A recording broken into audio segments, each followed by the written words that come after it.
la supérette fantôme.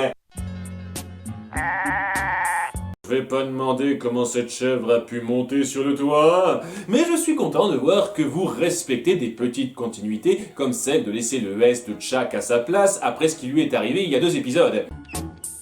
Mabel, est-ce que tu crois aux fantômes?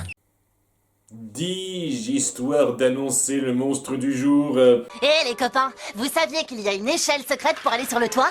Heureusement que t'en parles, on aurait pu passer tout l'été sans remarquer ça. Tu crois qu'on peut monter sur le toit? Bien sûr qu'on peut. Cool, c'est la première fois que je fais ça. Il y a une fenêtre qui permet d'accéder directement au toit. L'échelle ne sert à rien scénaristiquement. Ouais! Dipper est très attiré par le côté désinvolte de Wendy, la caissière, ce qui amènera toute une dynamique de couple entre eux qui aura vivement fait réagir les fans de la série. Personnellement, ça ne me pose pas de vrais problèmes sur le principe, parce que les amours de jeunesse à sens unique de ce genre existent. Des tas d'enfants sont déjà tombés amoureux de personnes plus âgées qu'eux. C'est une sorte d'éveil romantique particulier qu'il faut apprendre à surmonter en grandissant, et c'est une chose qui m'est arrivée. Alors que Dipper passe par ça est tout à fait naturel pour moi, tant que l'objet de ses désirs ne partage pas les mêmes sentiments, et on sent bien que Wendy n'a jamais ce même genre d'attirance pour lui au fil de l'histoire. Donc en soi, c'est une idée parfaitement acceptable. Par contre, à côté, il y a l'exécution à prendre en compte, et à ce niveau-là, j'aurai quelques soucis au fur et à mesure de la série. Je sais pas trop danser. Mais si, tu danses! Maman lui mettait un costume de petit mouton et elle lui demandait de danser! C'est pas vraiment le moment de parler de la danse de l'agneau. Je veux dire, c'est pas comme si ça allait jouer un rôle dans cet épisode. Au passage, je vous ai déjà raconté que j'aimais pas me mettre les doigts dans le nez. Dipper veut accompagner Wendy pour une virée entre potes avec ses amis ados stupides clichés. Les amis, voici Lee et Nate. Tambry. Salut. Et Robbie, pas besoin de vous le décrire, vous voyez le genre. Ouais. Je sens que vous allez pas être très mémorable, vous. Sauf toi, t'as une gueule à être un perso préféré des fans. Parallèlement, on va avoir une mini sous-intrigue sur Stan qui...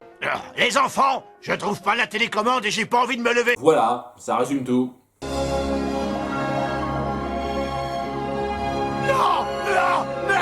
Ça va être une torture, mais je préfère encore ça que de lever mon cul parce que les scénaristes veulent faire une blague. Bref, la virée de la soirée se fait à une supérette abandonnée. Des gens sont morts là-dedans depuis ce temps-là, cet endroit est hanté. Ouais, on fait des trucs trop jamais faits. Vous savez, on en est presque au stade où l'occupation d'ados non conformistes serait de ne pas se rendre à un endroit abandonné. On discerne un conflit légèrement irritant entre Dipper et Emo Hipster. Laisse-moi essayer de l'ouvrir. Ouais, c'est ça, moi j'arrive pas à l'ouvrir, mais je suis sûr que monsieur ici présent est super costaud. Mais rassurez-vous, ce sera bien pire par la suite. Il visite donc l'endroit. Ouais, c'est de la poussière. Ouais, c'est une blague random. Dipper prend le seul journal qui se distingue du décor. Parce que bien entendu qu'on laisse tous les articles en place quand on fait fermer une boutique. Je suis sûr que les produits alimentaires qu'on voit ne se font pas du tout sentir là. Ils jouent même avec, merde. Vous allez finir à l'hôpital pour intoxication, les gars. En parlant de ça, ça dérange personne de laisser Mabel se faire une méchante overdose de sucre hallucinogène. Ah, voilà comment on se sert de yeux dilatés, merde. Mais bon, sans surprise, la supérette est réellement hantée, et Dipper décide de cacher ça à tout le monde pour l'instant. Après, c'est des ados débiles stéréotypés, qu'est-ce qu'on peut vraiment en tirer? Et si cet endroit était vraiment hanté?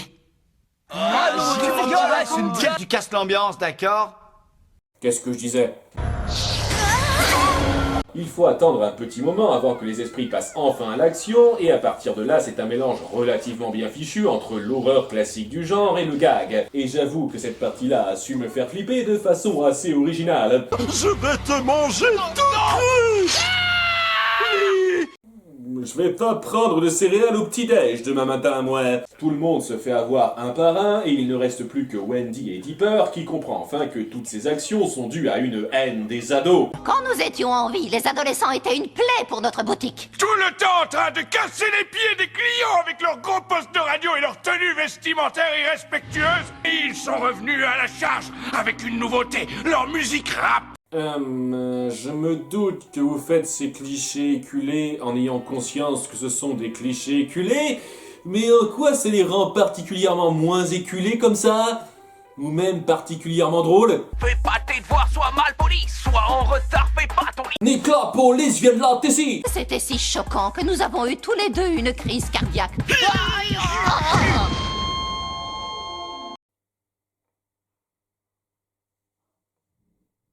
Deux mots. Ridicule. Merci de me donner l'occasion de réutiliser cet extrait. Nous détestons les adolescents depuis ce drame. Mais ce sont mes amis. Oh, tout de suite les grands mots, Dipper. Tu les connais depuis à peine 2 heures. Il n'y a vraiment rien que je peux faire pour les aider. Il y aurait bien quelque chose, oui. Est-ce que tu connaîtrais une petite danse charmante? Oh, mais qu'est-ce que c'est amené de façon fluide? Qu'est-ce que c'est? On vient saisir votre appartement pour impayé, monsieur.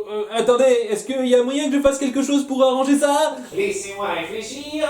On peut peut-être oublier tout ça si vous vous mettez les doigts dans le nez là, tout de suite.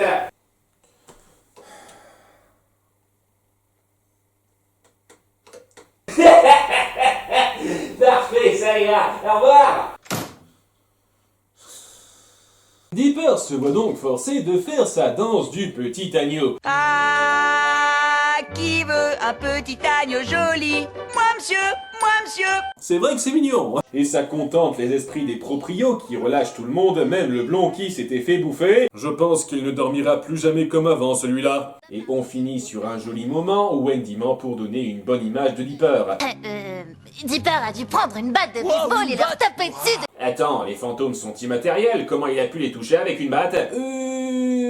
Cet épisode a beaucoup de bonnes idées, mais elles sont gâchées par la surabondance de clichés simplets qui alourdissent la narration. Je salue quand même certaines trouvailles en termes de gags et de moments d'horreur, ainsi que le début de relations sympathiques qui se nouent entre Dipper et Wendy et qui arrivent à rendre le visionnage plaisant malgré les grossièretés. Même si cette relation ne sera pas toujours si bien gérée par la suite. Attention de ne pas oublier le bébé.